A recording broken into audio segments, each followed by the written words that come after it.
This is Building the Temple Part 2. In the Part 1 video, I talked about the Festival of Dedication that we're celebrating right now, and I drew some parallels between the book of Haggai and the book of the Maccabees, and this particular time in which in Haggai, the first temple was being built, and in the book of the Maccabees, the temple was being rededicated. I also drew attention to this particular date of the 25th or the 24th of Kislev. In Haggai, there's attention drawn to the date of the 24th of the ninth month, or the 24th of the month of Kislev. And in the book of the Maccabees, it's the 25th. And then we see in the book of the Maccabees that the way in which people observed, or we are supposed to observe, the Festival of Dedication is exactly as the Festival of Tabernacles. So we have temple, temple, temple, right? Like there's something about the temple that God's trying to speak to us, and that he wants us to remember in these observances of the Festival of Tabernacles and the Festival of Dedication. I talked about how we are right now building God's temple and preparing it for rededication, and that's what the Maccabees were doing. They were cleansing the temple of the pollution of Antiochus Epiphanes. So all of this, the establishment of a physical temple, the things that have happened in those temples, the building of the temple, the cleansing of the temple, the consecration of the temple, and even the language that God uses when he's talking about the third temple, which we know is spiritual. We know that it's not a physical temple. But when he talks about like us being built, we're living stones in this temple. Don't you know that you are the temple of God? And in that third temple, God says, you brought foreigners uncircumcised in heart into my sanctuary. So he's rebuking the people for what they did in the previous temples. And this temple, this third temple, needs to be cleaned up. And that's what we're doing right now. So no different from what happened during the taking over of the second temple, when foreigners, Greeks, came in and defiled the temple and encouraged everyone to defile themselves in every way, offer up sacrifices that are unacceptable to the Lord, defiled sacrifices, pigs, to burn the Torah, not observe his Sabbath, and no one was upset about it. And, we look at counterfeit Christianity today. We look at, we are being accused. Those of us who are actually following God's laws and keeping his decrees and living in his covenant, we are lumped in with this group that has humiliated Christianity, has absolutely humiliated us in counterfeit Christianity. And we're hearing Jews say the same thing. They're saying we're humiliated because what these people are doing in Israel is not even, they're using our religion. They're using our name in order to justify murder, in order to justify genocide and all of these atrocities that they're committing. And we are humiliated because they're doing it in our religion, and we know that they don't practice our religion. They don't care about God. Netanyahu, an admitted atheist, how is he going to invoke a promise of God that he does not obey? He does not regard. He doesn't regard the word. How are you going to invoke that when you don't even believe in it? Do you feel the same way about counterfeit Christianity? Because I do. How are you going to invoke salvation when you don't even care about God? When you sit around postulating about who God is and what he wants, rather than listening to what he says in the word. So you talk yourself out of the very covenant you think you're in. This has humiliated us. And a few days ago, I had learned that people were, I had heard actually an interview in which someone was calling Christians idolaters. And it completely broke me. Even before hearing Jews talking about how, these counterfeit Jews, right? The word talks about them. Those who claim to be Jews, though they are not, but are of the synagogue of Satan. There are those who claim to be Jews on both sides, Christian. A Jew is one who is circumcised in heart. And what these people are doing is claiming to be spiritual Jews who've been engrafted in the Commonwealth of Israel. And then you have, an ethnic category who is conflating ethnicity with true Judaism, with religion. And when I heard that interview in which Christians were being called idolaters, I couldn't refute it. Everything that I've been doing for these, past years that God had called me to himself, everything I've been doing to try to clean up this temple, and that's exactly what I've found. They do not want to get rid of their idols. There is a small remnant who are throwing their idols out like a menstrual cloth. But there are the majority of those claiming to be Christian, even those claiming to be serving God in positions of pastoral care and, I'm the pastor's wife. They're liars, cowards, and hypocrites. Absolute liars. They will not listen to reason. They will not listen to the word. When these things are pointed out to them, that they are observing a counterfeit Sabbath, that they are observing world holidays according to the Gregorian calendar, they excuse themselves by saying, but I'm celebrating Christ. Oh, okay. You're celebrating Christ in a way that the world tells you to celebrate, not in the way that he's told you to observe any of his holy days, and setting up little, images in your nativity scenes, and you call that Christian? Setting up a tree, representing tree worship? That's what you're doing to celebrate Christ? How in the world would you think that's celebrating Christ? So when I say to you that Jews during the time of the Second Temple, certain Jews were unaffected, completely not even affected by the fact that they were encouraged to defile themselves in every way, that the temple was defiled, that there were, pagan sacrifices going on, the Torah was being burned, and they were perfectly fine with it. Yeah, I guess God's laws are a burden to you anyway, right? If you can't beat them, join them. So they became Hellenistic Jews. So basically, I want to be like the world, but I'm only going to keep what I want of being a Jew, which is all of the promises. But I don't want the covenant. Listen, in what situation does that ever work? How do you ever say, listen, I'm going to say that I'm in this contract with you, but I'm not actually going to fulfill the contract. And in saying that I'm in the contract, I expect that you're going to give me the rewards of the contract. What the heck is that? So too, this has happened in counterfeit Christianity. Christians were being persecuted just the same as Jews were being persecuted when Antiochus took over the Second Temple.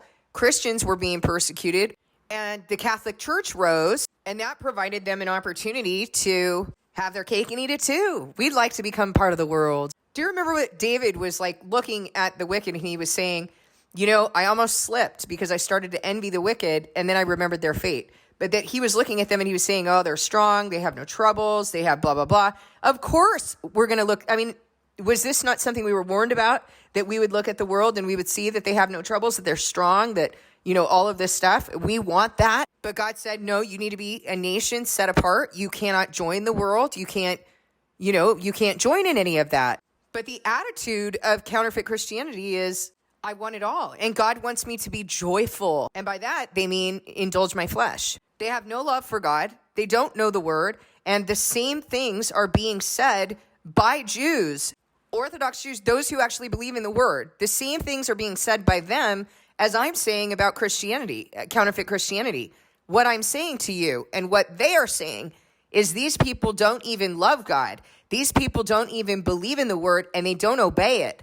And they are claiming to represent us, and it is humiliating to us. They humiliate us because they use our name and they use God's name. And what's worse is they do all of this in the name of God in order to justify their evil, in order to justify evil behavior, like murdering people so that they can, because that land is theirs, supposedly. They don't obey God. They don't believe in God. They don't even understand his word, and that land is not given to them until the Messiah comes. God's people don't possess the land until the resurrection. And we are the land. That's God's people possessing the kingdom. God's people possessing the church. But these are people who can't see that. They can't see past the carnal because that's where they live. So they justify evil in the name of God. And in doing so, God's name is blasphemed among the nations because of them. God's name and his people are hated because of their evil. God is blamed. His people are blamed. So is it time for us to be building his house? Is it time for us to be cleaning up his house? Should we be grieved? And if you look in the word, you will see that in Ezekiel, in the 9th chapter, that the multitude in white robes are sealed before those first 6 trumpets are blown, and the men with the weapon in their hand go through Jerusalem, and they begin to kill, and they're told to kill, and they're told to begin at God's temple. And the way that these people are sealed is that God says, go throughout Jerusalem and put a mark on the foreheads of all those who grieve and lament the detestable things that are being done in it. If you're okay with what's going on in counterfeit Christianity, you're not one of the ones. If it doesn't bother you that people have replaced God's holy days with worldly holidays that came out of that harlot Catholic Church to deceive you, even into setting up images and thinking that's Christian, images such as the cross, images such as little figurines of Mary and Joseph and Jesus. If you're okay with these things, you are not one of the ones. You were not sealed before these trumpets started blowing, because you should have been grieving what's being done in Jerusalem, so that when people bring that to your attention, you're able to hear that that is not okay. And then you change. Same thing with the witnesses. But you have to understand that this happens with those who are grieving and lamenting the detestable things that are done in Jerusalem. What about Lot? What about Abraham? Lord, what if I can find 50 righteous people? Will you still destroy the land? Lord, can I just speak one more time? How about 45? How about 30? How about 10? And Lot was grieved in his righteous soul about the things that were going on in Sodom. How can you claim you're his if you don't grieve what's being done? If you don't feel any responsibility to contribute to cleaning up this temple, how can you claim that you're his? You can't. There's no way that a person who does not grieve what's being done can be his. This is where we're at this point in history. And we need to take a lesson from what has happened in history, because we've been told in the word, these things have been done as an example to you. These things have been done as an example to you. So if they are an example to us, then we should be studying that example. 1 Corinthians 3:16, don't you know that you yourselves are God's temple and that God's Spirit dwells in your midst? If anyone destroys God's temple, God will destroy that person. For God's temple is sacred, and you together are that temple. There is no reason that anyone should be saying that there's going to be a temple built anywhere, in Jerusalem or otherwise. There are many temples, and no temple is God's temple unless God says it is. It tells us that very clearly in 2 Corinthians chapter 7. You see that Solomon did all this to build that temple, and then he dedicated it to the Lord, but it did not become the Lord's temple until he responded and said, okay, I've chosen this place. But if you go astray and you start serving other gods, I'll reject this temple. And he did. And that should be a lesson to all of us. But here in the New Testament, we've been told what the temple is. We've been told that God does not dwell in temples made by human hands, and that if anyone destroys God's temple, God will destroy that person. For that temple, for God's temple is sacred, and you together are that temple. There is no physical temple. There is no temple structure. We together are that temple. Do not deceive yourselves. If any of you think you are wise by the standards of this age, by the standards of what? This age, you should become fools so that you may become wise. For the wisdom of this world is foolishness in God's sight. So where do you get your wisdom from? Because my Bible says that God confounds the wise of this world with the foolish things of the world, with the small things of this world. My Bible says, who dares despise the day of small things? For the wisdom of this world is foolishness in God's sight. As it is written, he catches the wise in their craftiness. And again, the Lord knows that the thoughts of the wise are futile. So then no more boasting about human leaders. By the way, you speaking on the authority of politics, no more boasting about human leaders. You saying, I follow such and such pastor. I go to this church. No more boasting about human leaders. Those of you saying, well, I know Hebrew, therefore I understand the word better than you do. That's a lie. The Spirit understands the word because he is the author of the word, and therefore the one who learns the word by the Spirit is the one who has true wisdom. Stop identifying yourself by this age and this world. All things are yours, whether Paul or Apollos or Cephas or the world or life or death or the present or the future, all are yours, and you are of Christ, and Christ is of God. John 10, very truly I tell you, Pharisees, anyone who does not enter the sheep pen by the gate, but climbs in some other way is a thief and a robber. The one who enters by the gate is the shepherd of the sheep. Now he's talking about the temple. So I want you to understand this from the concept of the temple. Very truly I tell you, Pharisees, anyone who does not enter the sheep pen by the gate, but climbs in some other way is a thief and a robber. The one who enters by the gate is the shepherd of the sheep. The gatekeeper opens the gate for him, and the sheep listen to his voice. He calls his own sheep by name and leads them out. When he has brought out all his own, he goes on ahead of them, and his sheep follow him because they know his voice. Because why? They know his voice. So you guys don't need to say, well, I'm going to hang out here a little longer and see if this person gets it. You listen to God. If he says give mercy, if he says work with someone a little bit longer, then that's what you do. But that's because God is working with them. But you don't lean on your own understanding or speak on your own authority and start thinking that things are happening in a way that you want them to happen. There have been people that God has had me work with a little longer, and he said mercy, mercy, because he's giving that person a little bit more of a chance, and that person did not stick around. I can tell pretty quickly if someone's going to make it, if they actually have a heart for God. And why can I tell that? Is it because there's something special about my ability to discern? Well, it's actually not my ability to discern. I follow what God did when he was here, what Christ did when he was here. Either they could hear the message or they couldn't. And when they could hear the message, then he knew they were his. And he said, blessed are your eyes because they see. Where's that blessing come from? Did it come from their wisdom? No. Only God has given them the ability to see and understand. And when they couldn't hear his message, he said, why is my language not clear to you? It's because you're children of the devil, and your desire is to do what your father does. And so if someone's on the fence, like if they're like not able to hear it and they're not responding and they're not obeying, that's called lukewarm. And so in you giving them mercy, usually what God is doing, if not all the time, is giving Humpty Dumpty an opportunity to fall this way or that. All right. I mean, that's the best analogy I can give you for understanding what lukewarm is. There is not going to be a single thing that they are able to say to God when he returns, or when they're here suffering during the Antichrist reign and they're trying to justify themselves before God in order to justify themselves, and they condemn him. Well, you didn't give me teachers, and I grew up in this situation and this and that, and all of the excuses that we like to use with God. No, he's going to let them know. Did I give you teachers? I most certainly did. You rejected them. I sent prophets and you killed them. I sent witnesses and you rejected them. How are you going to justify yourself? The gatekeeper, the servant, opens the gate for him, and the sheep listen to his voice. He calls his own sheep by name and leads them out. You see that he knows each one.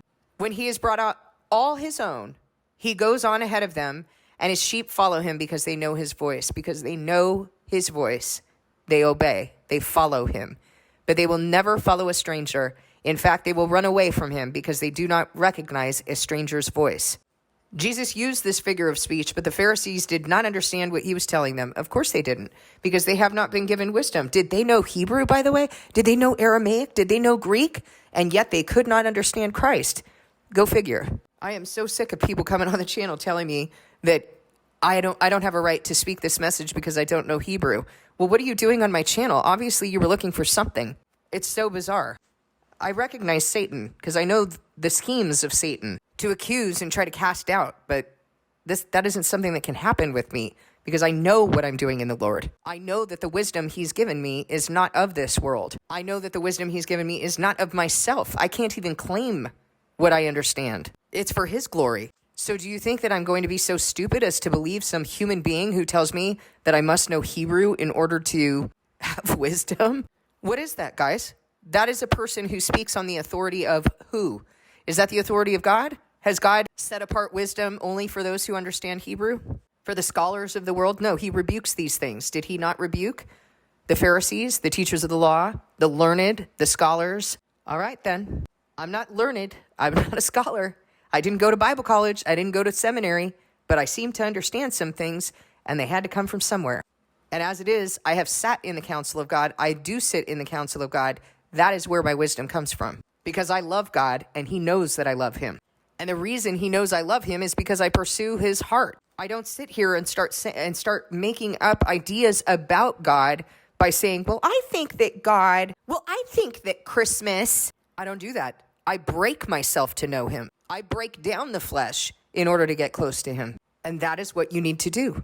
Therefore, Jesus said again, very truly, I tell you, I am the gate for the sheep. All who have come before me are thieves and robbers, but the sheep have not listened to them. I am the gate. Whoever enters through me will be saved. They will come in and go out and find pasture. The thief comes only to steal, kill, and destroy. I have come that they may have life and have it to the full. By the way, those who were in assembly the other day, Bible study, we were talking about the thief, right? We were talking about the thief in Matthew 24, the context of scripture that's often miscited by the pre-trib rapture people. One will be taken and the other left. So if the master of the house had known what time the thief was coming, what does the thief come to do? What did Jesus say? The thief comes to steal, kill, and destroy. And the question was, although I didn't understand the question at the time, the question was, so who is the thief taking? Well, the thief's not taking the righteous, so he must be taking the wicked. And if you wanted to know what the thief is doing at that time during the 45 days of the first 45 days of God's great wrath before the resurrection, in which God's people will still be on the earth at that time, what does the thief come to do, guys? The thief comes only, it says, this is John 10:10. If you want to reference it, the thief comes only to steal, kill, and destroy. So when the thief comes, that's exactly what he'll be doing to the wicked. Steal, kill, and destroy. I am the good shepherd. The good shepherd lays down his life for the sheep. The hired hand is not the shepherd and does not own the sheep. So when he sees the wolf coming, he abandons the sheep and runs away. Then the wolf attacks the flock and scatters it. The man runs away because he is a hired hand and cares nothing for the sheep. Does that describe the coward Pharisees and the coward pastors, counterfeit priests and bishops? Where are they right now? Why aren't they speaking a message that's going to, that causes people to accuse them? Where are they now? There's a lot of things going on in this world that they need to be speaking up about, wouldn't you think, if they've been anointed by God and appointed by God? Why is no one defending the cause of the innocent and the oppressed and the fatherless and the widow and the poor? That's a puzzle, isn't it? I am the good shepherd. I know my sheep and my sheep know me, just as the Father knows me and I know the Father, and I lay down my life for the sheep. I have other sheep that are not of this sheep pen. I must bring them also. They too will listen to my voice, and there shall be one flock and one shepherd. Is he talking about the Gentiles? Or are only Jews afforded this? I don't understand that twist on scripture that only Jews are God's chosen people and the Gentiles just wait for everything to be fulfilled for them. How does that even work? It's nonsensical. I have other sheep that are not of this sheep pen. I must bring them also. They too will listen to my voice, and there shall be one flock and one shepherd. The reason my Father loves me is that I lay down my life only to take it up again. No one takes it from me, but I lay it down of my own accord. I have authority to lay it down and authority to take it up again. This command I received from my Father. The Jews who heard these words were again divided. Many of them said, he is demon-possessed and raving mad. Why listen to him? But others said, these are not the sayings of a man possessed by a demon. Can a demon open the eyes of the blind? Yeah, I'd like to know the same thing, because things that I say, it's so weird how people be like, oh, you have so much truth and you definitely have wisdom and understanding of the Bible, but you have a demon, but you act like you're overly anointed, but you're using your anointing incorrectly. How unstable. These people don't love the word. They don't love truth because they don't even know what the word says. They don't even know the examples that have been set before in the word. Then came the festival of dedication at Jerusalem. So that's what we're celebrating right now. So I want you to understand all of this from the perspective of the temple. And I know that God has used different metaphors to help us to understand the temple. If we are the temple, then the sheep pen is representing a temple, the body, the kingdom, the church, all a temple. Then came the festival of dedication at Jerusalem. It was winter, and Jesus was in the temple courts walking in Solomon's colonnade. So he was observing the festival of dedication. That's where he was teaching. The Jews were there gathered around him, saying, how long will you keep us in suspense? If you are the Messiah, tell us plainly. Now, I want to explain something to you. The Pharisees are always trying to trip him up. They're always trying to trick him and trap him. So it's not like they're really asking if he's the Messiah, and you're going to see that in the way that Jesus answers them. They do not want to believe that Jesus is the Messiah. He brings them no glory. He has nothing that they would desire him, and he holds them accountable. Let me ask you something. Do you think Christians will want this Messiah? Do you think that counterfeit Christianity will want this Messiah, or that they would have wanted him when he was here? Absolutely not. They are married to a totally different Messiah. a counterfeit, a false Messiah. He calls himself the Antichrist because the true Messiah holds us accountable. The true Messiah has nothing that your flesh would desire him. If he didn't before, he doesn't now. These false Christians are married to something that their flesh wants. How does that work in the kingdom of God? How does that work in a kingdom in which God says you must be circumcised in heart from the sinful flesh and from the world? In fact, that's a covenant. It's a covenant of circumcision. And you must be circumcised in heart from the flesh and from the sinful world. So how is it that so many people, so many very worldly people, right? Like the Kardashians, by the way, claim to be Christian. Justin and Hailey Bieber claim to be Christian. Kanye, Joel Osteen, John MacArthur, all these worldly people claim to be Christian. How? How is that? Because I see flesh. I mean, it's so obvious. It is so obvious when you see someone who lives by the flesh. I used to be one. I know. So they are not genuinely asking him if he's the Messiah. He's already told them that he's the Messiah. Jesus answered, I did tell you, but you do not believe. The works I do in my Father's name testify about me, but you do not believe because you are not my sheep. How does he know? Because his sheep listen to his voice. He knows them and they follow him. That's the very next statement out of his mouth.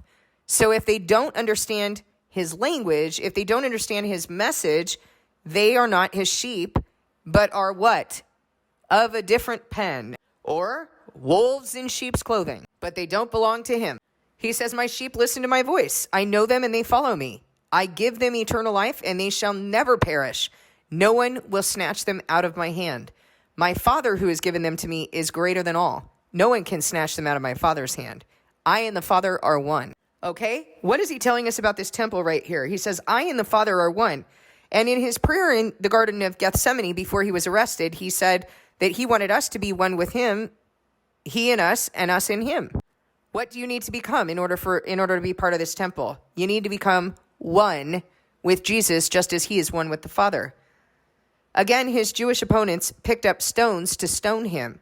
But Jesus said to them, I have shown you many good works from the Father. For which of these do you want to stone me? We are not stoning you for any good work, they replied, but for blasphemy, because you, a mere man, claim to be God. Jesus answered them, is it not written in your law, I have said that you are gods? The reference is Psalm 82, verse 6. If he called them gods to whom the word of God came, and scripture cannot be set aside, what about the one whom the Father set apart as his very own and sent into the world? Why then do you accuse me of blasphemy because I said I am God's son? Do not believe me unless I do the works of my Father. But if I do them, even though you do not believe me, believe the works, that you may know and understand that the Father is in me and I in the Father. Okay, so let me tell you what I experience. What I experience is that people come on the channel and they, especially recently, so there's something God's doing, where people will come against me, but they don't come against me in scripture. They come against me with their accusations and their name calling and presenting a narrative about me. Like I mentioned to you in other videos, one of the more recent ones was someone telling me that I act like I'm overly anointed. I don't know what that even means. It's not in the word. And they're upset because they feel condemned rather than convicted. And I present to you that nowhere in the word is any of God's servants or anyone else blamed because you feel condemned. If you feel condemned, it's because of what's in your own heart. It's because of your relationship with God. That's why you feel condemned, because you don't have a relationship with him. That is coming from a different spirit. He's giving you a spirit of love, power, sound mind, self-control, if you are indeed in him and have his spirit. So if you feel condemned, that is because you have a different spirit in you. That is not my fault. That's your fault. So they never, ever try to have a conversation with me based on the word. And the reason they don't try to have a conversation with me based on the word is because they probably don't know the word, first of all, but because there's nothing in the word that can debunk what I'm saying and doing. The anointing that God has given me to understand the word and to have this kind of wisdom only comes from God. And if a person comes and tries to argue with me, which I'm like, okay, let's do it. Like, you want to talk about the word? You want to prove me wrong based on the word? Let's do it. I am so there. I am so there because I know the anointing that God has given me. I know who I am in him. Any one of you, all of you, let's do it. That was the whole purpose in extending a Q&A, and not a single person showed up, or at least not those who were invited by, people in the assembly. There were a couple people who showed up, one who is on the channel and had emailed me, and another one who has been with us before. But there were multiple people who were invited. So that's just bizarre. I'm so there, guys. I'm so ready. And it's not really like to fight, because if we're really speaking on the word, like that's really what we want, and you have a genuine concern that I'm speaking incorrectly, then we should just be concerned about the truth. I'm not concerned about being right. I'm concerned about the truth. It's not about me. But the reason people do things like this, and the reason they did it to Jesus, you need to recognize this pattern. Are they saying anything to Jesus? Are they saying, well, it's written in here that blah, blah, blah? Are they speaking on the authority of God? Are they trying to understand truth? No, they're just slinging insults and accusations at Jesus. Those are tactics of the devil, and you can't fall for that. But see, here's the thing. It's not a matter of you being like, okay, let me earmark that, not going to fall for that. No, if you're in the vine, and if God has truly anointed you, and you truly know that you are in him, you will not fall for it, because you know your God. You know your covenant. You know what he's taught you, and he's the one who makes you stand. But I want to tell you something else. Don't start stepping ahead, because he will also foil what you're doing if you are stepping ahead of him. If you start setting yourself up as a teacher, for example, and then you have to be corrected, you need to step back and question what's going on here, that I'm trying to teach other people and I'm having to be corrected. You need to back up and get back in step with the Spirit. Remember what the word says. He's the vine, you're the branches. Father is the vine dresser or the gardener. He's going to go around, he's going to prune you so that you bear fruit, but you have to stay connected to the vine.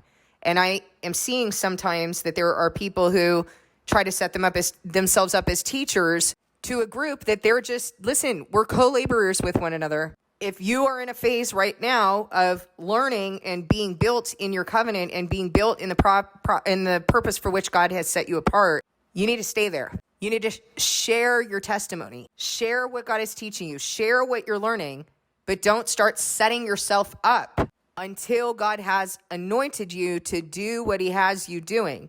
And I want you to know something. He's not going to set you up. He's going to bring you down. He's going to bring you down in order to set you up. So please learn how to share with one another, and wait on the Lord to tell you what your anointing is. Wait on him.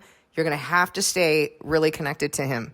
Okay, so he says, do not believe me unless I do the works of my Father. I mean, I say the same thing. If you hear that I have an anointing, that I'm speaking truth, I can't have that unless God has given it. That is God testifying to what I'm doing. But if I do them, even though you do not believe me, believe the works, that you may know and understand that the Father is in me and I in the Father. Again, if God is testifying to what I'm doing and what I'm saying, then believe that. Believe the truth. Then you go to him and ask him, okay, so is she of you? And why is it that she's saying things that I don't like? Will God not help you to understand that it's probably because you weren't listening to him? That's why he had to send prophets. Again, they tried to seize him, but he escaped their grasp. Then Jesus went back across the Jordan to the place where John had been baptizing in the early days. There he stayed, and many people came to him. They said, though John never performed a sign, all that John said about this man was true. And in that place, many believed in Jesus.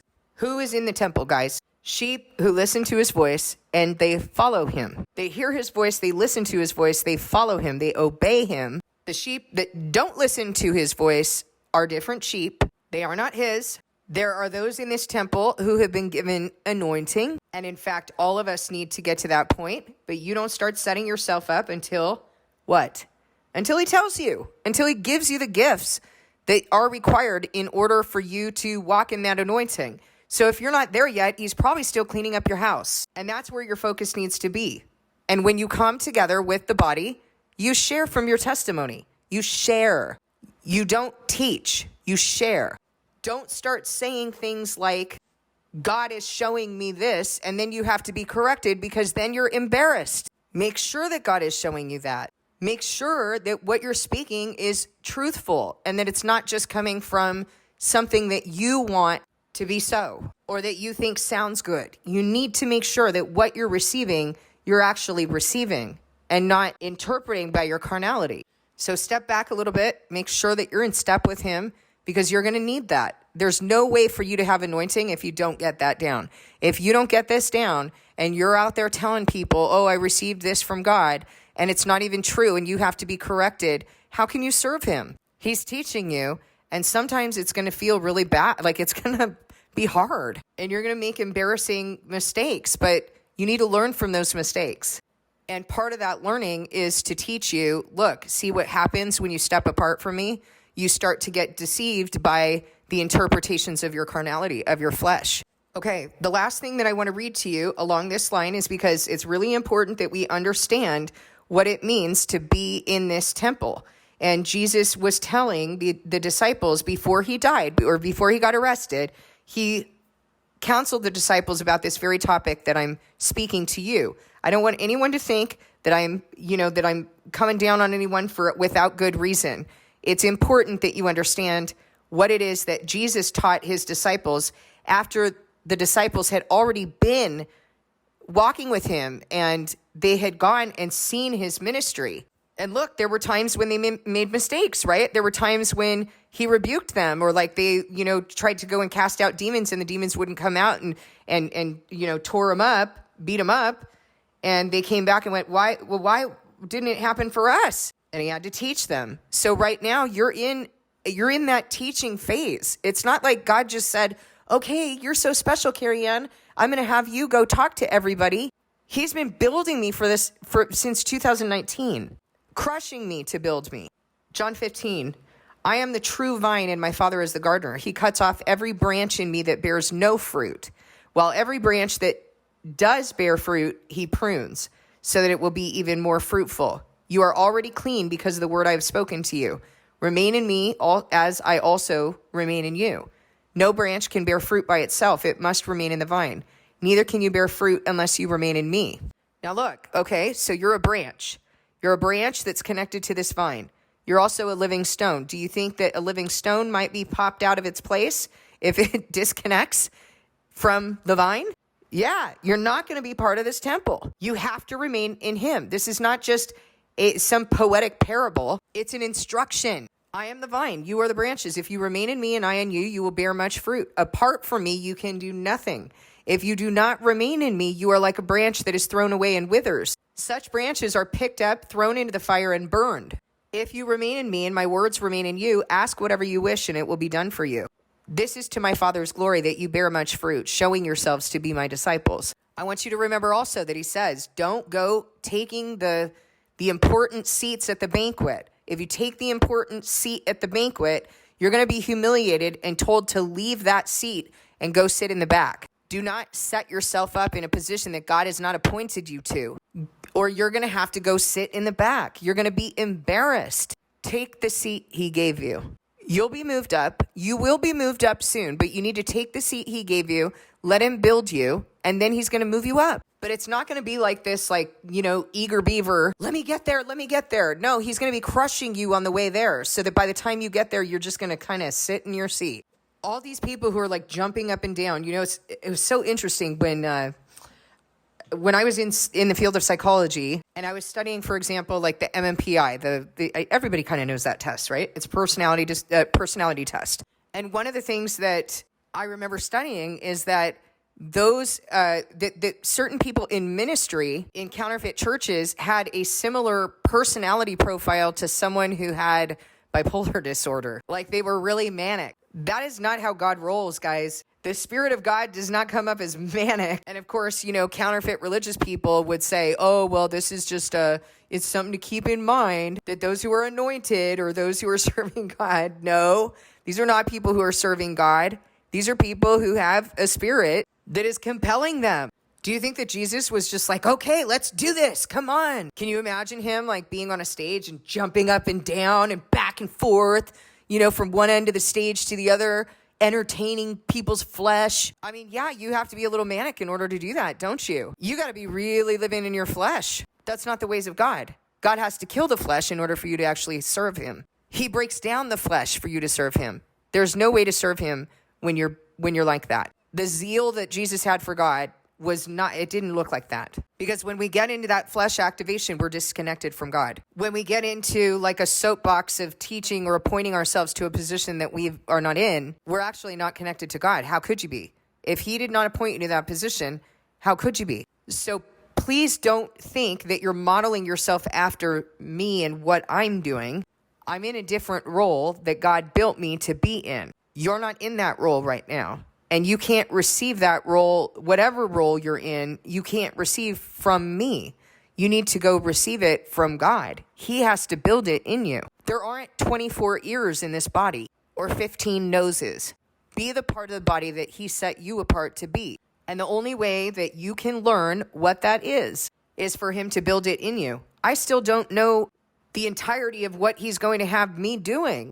He's had to build me along the way. Like a year ago when I started the channel, I wasn't talking about all of the things that he has me doing now. He has revealed these things to me along the way. And it has required me to stay close to him and to perceive the ways that he's talking to me. As the Father has loved me, so have I loved you. Now remain in my love. If you keep my commandments, you will remain in my love, just as I have kept the Father's commands and remain in his love. I have told you this, that my joy may be in you and that your joy may be complete. My command is this: love each other as I have loved you. Greater love has no one than this, to lay down one's life for one's friends. You are my friends if you do what I command. I no longer call you servants, because a servant does not know his master's business. Instead, I have called you friends, for everything that I learned from my Father I have made known to you. You did not choose me, but I chose you and appointed you so that you might go and bear fruit that will last, and so that whatever you ask in my name, the Father will give you. This is my command: love each other. All right, love each other. And no greater love than to lay down one's life for one's friends. Now, I tell you, when we go to assembly, that you need to be used as an offering. You need to receive what God's building in you throughout the week and be prepared to bring that to your friends, to the body in assembly.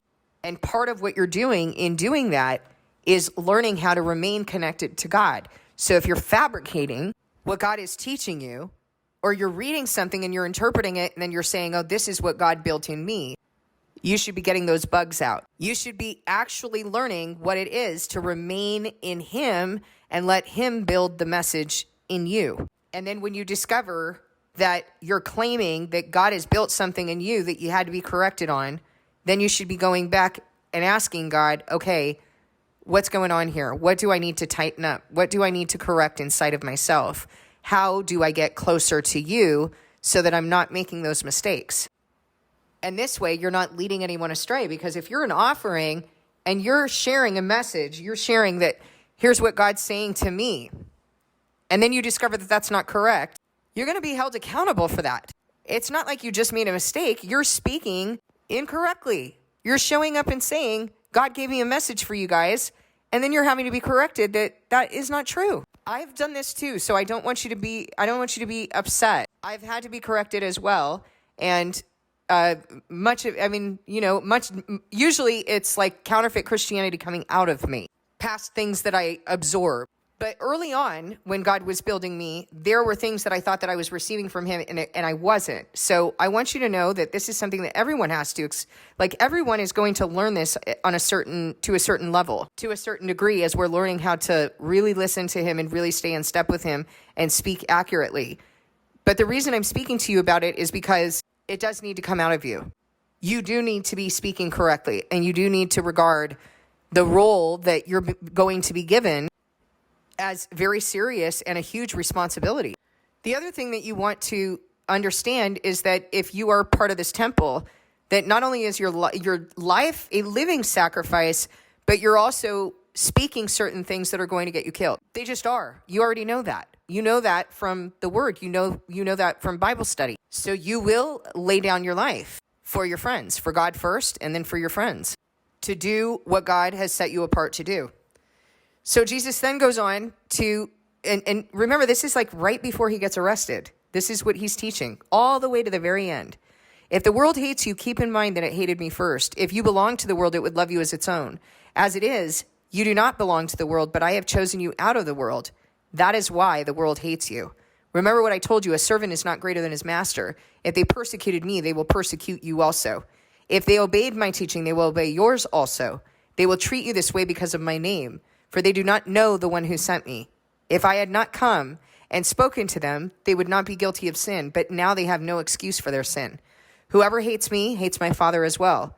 If I had not done among them the works no one else did, they would not be guilty of sin. As it is, they have seen, and they have hated both me and my Father. But this is to fulfill what is written in their law. They hated me without reason. When the advocate comes, whom I will send to you from the Father, the Spirit of truth, who goes out from the Father. Okay, so this is a spirit coming from the Father. He will testify about me. Now, not to be conflated with the Father. It is a spirit that comes out from the Father, not to be conflated with the Father. I know that people want to reject Trinity doctrine, and you should, because Trinity is not in the Bible, but we do have a three-person God, the Father, the Son, and the Holy Spirit. Otherwise, it would not have been, the Word would not talk about the Father, the Son, and the Holy Spirit. And there would not be that stratification of Jesus submitting to the Father and the Holy Spirit receiving from Jesus. You can't have it both ways. Jesus submits to the Father and the Father receives from him. That's not how chain of command works. So we do have a three-person God, and there is a difference in authority, and yet they are all God. Same thing with you and Jesus. You are supposed to become one with Jesus. Well, that doesn't make you Jesus. It doesn't mean that he receives from you. It means that you receive from him. Well, he's one with the Father, but he continued to say that he receives from the Father. You're going to become a priest of God, a son of God, the bride of Christ. And even in marriage, both are equal, but one has different authority, right? So when the advocate comes, whom I will send to you from the Father, the Spirit of truth who goes out from the Father, he will testify about me, and you must also testify, for you have been with me from the beginning. So this Spirit that comes from the Father will testify about Jesus, and you must also testify about him. This is the temple. If you wanted to understand your covenant, here you go. Like, this is telling you so much about your covenant. You're going to die for your friends. You need to offer your life as a living sacrifice. You need to testify to Jesus. You need to remain connected with him. You need to build his temple. You need to keep his temple clean. You need to clean up his temple and also keep it clean. Keep it from foreigners entering his sanctuary who are uncircumcised in heart. They are simply not allowed, And for a minute, when I rejected the person, I don't know if I talked about this in this video, but there was someone who contacted me the other day who kept speaking on the authority of their own ideas. And when I confronted them about that, and I said, hey, I'm not going to sit here and speak on your authority. Like, I speak on the authority of the word. You need to be worth your salt if you're going to tell me that what I'm saying is incorrect. And they just kept saying, oh, well, that's not the right interpretation. Okay. How do you know that?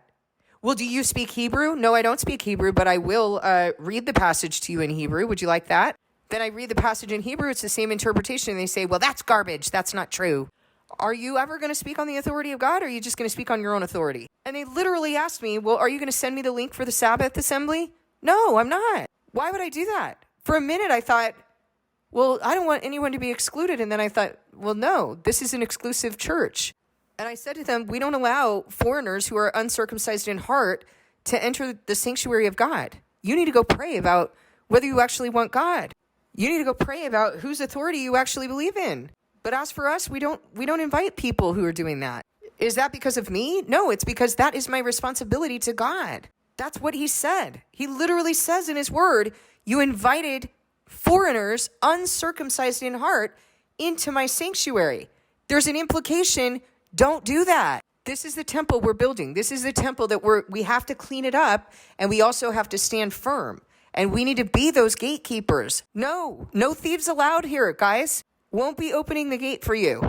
I hope this symbolism that Jesus has used will help you to understand your covenant and what it means to be in this temple and what your responsibilities are. Thank you for listening, and please discern this with God.